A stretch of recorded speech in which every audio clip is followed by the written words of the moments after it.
Today I want to tell you about Machi Koro Legacy. Now, if you're not familiar with legacy games, basically what that means, at least most of them, is that you're going to have games that you're going to potentially write on different things with a pen or a Sharpie. You're going to tear up cards. You're going to do a bunch of crazy stuff.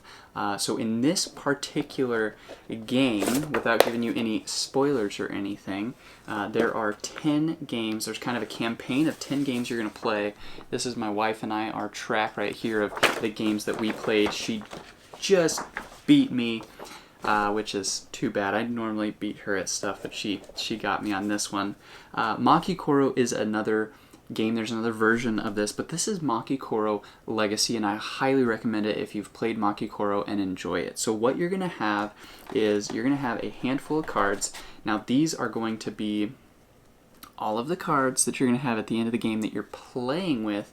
I'm not going to give away anything, but you have some different cards you start with. So you're going to have these cards out here, wheat field, and what you're going to have, you see this number 1 up here, you're going to have some dice, and as you roll these dice, you can choose 1 or 2. You roll 1 die, and then if you get a 1, then you get 1 coin from the bank on anyone's turn. So if I roll a 1, I get a coin. If Katie rolls a 1, I get a coin. Now if I have 2 wheat fields and Katie rolls a 1, I get 2 coins.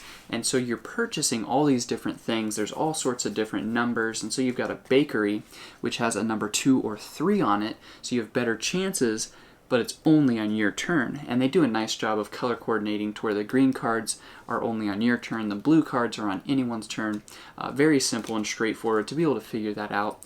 And then later on in the game, you're just going to unlock more and more cards that you play with, which is fantastic. There's some that you take out, and there's all of these mystery boxes right here. There's 6 different mystery boxes that you're going to open and have different things.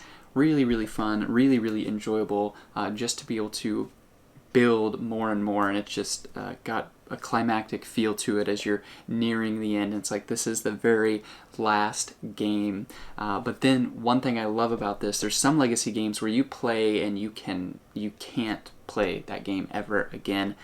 This one is set up to where you can still play just with everything. And so now you've got all of these cards. I can take these out, I can play with them. There's a few other things that I'm not going to give you the details on, but you can play with and create your own custom game however you want, which is fantastic. It really doesn't hinder much.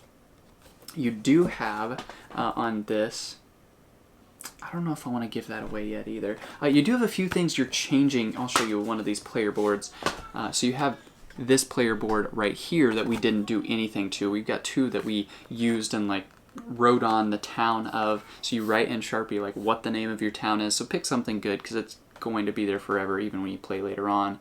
And there's a few other things, but the player board is definitely not messed up. So you can still very easily play this game with the player boards that we used later on, and it doesn't change anything. So overall, if you are looking for a decent legacy game, this is one that I would recommend. If you've not played Machi Koro, I would recommend at least watching a video of how to play or the gameplay to see if it's something you might enjoy. But overall, the basic concept is you're on the island of Machi Koro and you're building these different establishments, trying to become as successful as you can. So you're building these establishments, trying to find combinations and different things to make as much money as you can to build the major establishments, which cost quite a bit more. So really pretty basic, pretty straightforward, but extremely fun game, and I love the way that it changes throughout this campaign in the Legacy version. So hopefully that gives you a nice little touch and a taste of Machi Koro Legacy, what it is, what it does, and why it may or may not be right for you. Thanks.